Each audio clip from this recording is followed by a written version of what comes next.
You can use pagination in two ways. One, by implementing global pagination, which will automatically work for all of your views if you are using generics or view sets. Two, by implementing custom pagination classes. In this video, let's configure the global pagination. All right. In my database, I have 5 blog posts. All right. So what I'm going to do is I'm actually going to implement the global pagination for my project. So this is very, very simple. Okay. So you just have to set the default pagination class and the page number. Okay. So then your pagination will be automatically implemented by REST framework. Okay. So let's see how we can do that. So in your settings.py, just say REST underscore framework. REST underscore framework is equal to open a dictionary, and here you'll have to say default underscore pagination underscore class. Okay, default pagination class, which will be your REST framework dot pagination dot, you can use limit offset pagination or page number pagination. Okay, so I will first see page number pagination. Okay, so make sure this P for page and N for number is caps, and for this pagination P is also capital. All right, so this is how you write page number pagination.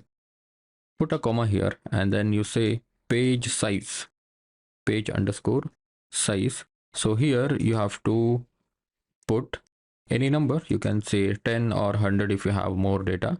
So right now I only have 5 data in my database, right? So in your case also, just go ahead and add some random blog post in your database so that it will be easy for you to understand how exactly this pagination works.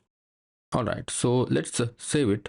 I'm using page size 2 here. Okay, so that means I'm expecting only 2 data in single page. Okay, so only this configuration enough to get your pagination working in your API endpoints. Okay, so only if you are using generic views or the view sets. Okay, here you see for the employees we are using view sets, right? And for mixins and API view, then you'll have to create the custom pagination. All right, so for now, let's try and see our blocks view. Let's go back and go to my all blocks, refresh, and you see I've got the count 5, which is the total count, and I also have the next page, right? So this is a link. If I click on this, this will take me to next page, which will again show me 2 more data.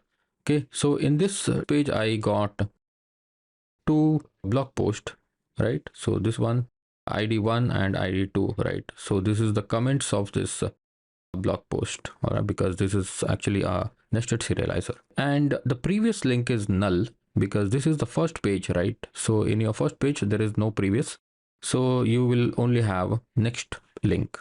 Okay, so you click on this next page and it is taking you to page 2, right?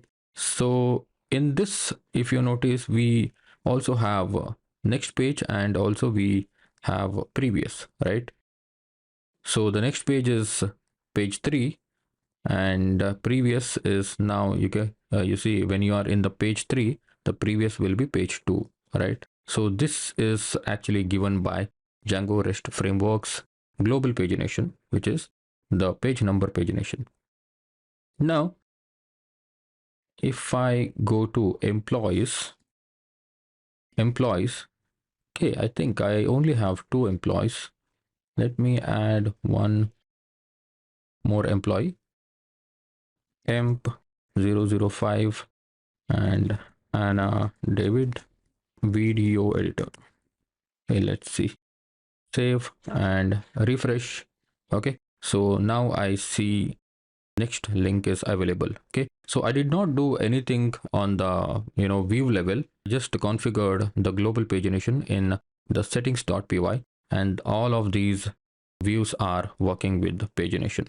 Okay, and let's again see what happens if I set, instead of page number pagination, what happens if I set limit offset pagination. a limit offset pagination. And now I will go back to blocks because I have 5 data here, right? So in here, you see in the next page, you can see there is limit and offset parameters. Okay, limit is equal to 2 because the page size is 2, right? If I put 1 here, and limit and page, offset will become 1 here, right? So this can be modified programmatically, but since this is a global pagination, this is working with only the default settings. Now the next page is this one, limit equal to 1, offset is equal to 1. I'll go back and I'll set to refresh, and I will click on second page. Okay, so limit is equal to 2 means in the second page I will want to see only 2 data, and the offset is equal to 2 means if I have 100 records or if I have 5 records, I have set offset equal to 2. Then in the next page it will fetch the items 3 and 4, because whenever the offset is equal to 2, then you simply add 1, right? Offset plus 1, which is 2 plus 1, 3, right? So that's why you will see 3 and 4th data. Okay, 3 and 4th data, you see. So that's how offset and limit works. Limit is nothing but the page size that you saw in the page number pagination, right? So that's the difference. And if you go to the next page and you see there is only 1 data, you can go back to previous, right? So this is how we implement the global pagination. In the next video, let's implement the custom pagination classes. Okay, so that means in global pagination, you created or you configured REST framework default pagination class, right? So which means every class is using this limit offset pagination or page number pagination, whatever you set here, right? Now, what if you want limit offset pagination as a default pagination class, and you want the page number pagination for employees only, right? So that's where the custom pagination classes comes in. Okay, in the next video we will implement custom pagination classes.